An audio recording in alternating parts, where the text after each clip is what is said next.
Hello dear students, कैसे हैं आप सभी।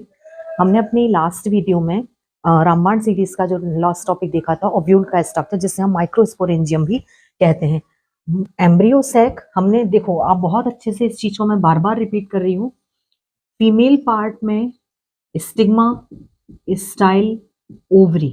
अब ओवरी में यदि हम बात करें तो अंदर उसके स्ट्रक्चर होता है जिसे हम ओव्यूल कहते हैं।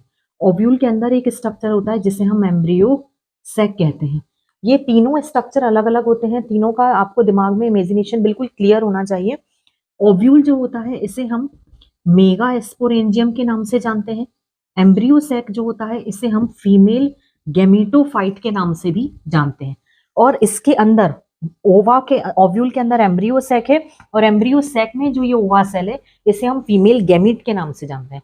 तो क्वेश्चन जो भी पूछा जा रहा है आपको टू द पॉइंट उसका आंसर देना है। आप ये कंफ्यूजन नहीं रखना है अपने साथ में कि क्या पूछा है, हमें क्या है, दिमाग में हर चीज आपके क्लियर होनी चाहिए। तो हम अपने इस टॉपिक को देखते हैं।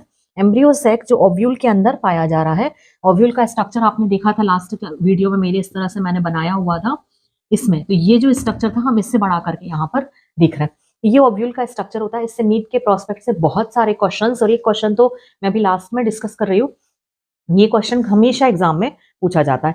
एम्ब्रियो सैक में टोटल ऊपर की तरफ 3 सेल्स, नीचे की तरफ 3 सेल्स और सेंटर में 2 सेल्स पाई जाती हैं। अब आपको ये चीज क्लियर होनी चाहिए कि ऊपर और नीचे को लेकर के जो मैंने बात आपसे बोली है, ओव्यूल के स्ट्रक्चर में ऊपर की तरफ वाला पोर्शन चैलेजा पोर्शन था, नीचे वाला पोर्शन ये माइक्रोपाइलर एंड था। तो हम जब बोलते हैं समझने के तौर पे हम सिर्फ कह सकते हैं ऊपर और नीचे वाला पोर्शन, बट ये सेल्स चैलेजल साइड की सेल्स होती हैं, ये सेल माइक्रोपाइलर एंड की साइड की सेल्स होती हैं। तो माइक्रोपाइलर एंड की तरफ भी 3 सेल्स, चैलेजल साइड भी 3 सेल्स। चैलेजल की तीनों सेल्स के नाम एंटीपोडल सेल्स होते हैं। माइक्रोपाइलर एंड की तरफ की 2 सेल्स जो नीचे वाली हैं, ये दोनों सेल्स, इनके नाम सिनर्जिड सेल्स होते हैं।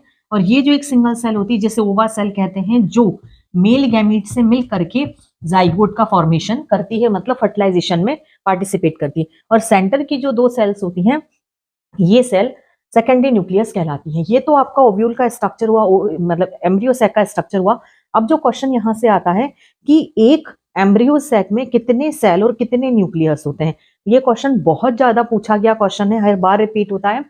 तो 3 सेल नीचे की तरफ, 3 सेल ऊपर की तरफ और 2 बीच में, तो टोटल 8 सेल हैं, तो 8 ही न्यूक्लियस होंगे।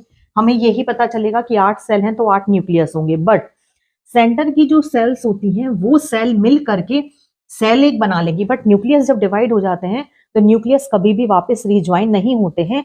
तो सेल तो एक हो जाएगी, तो 2 से 1 सेल तो बन गई, बट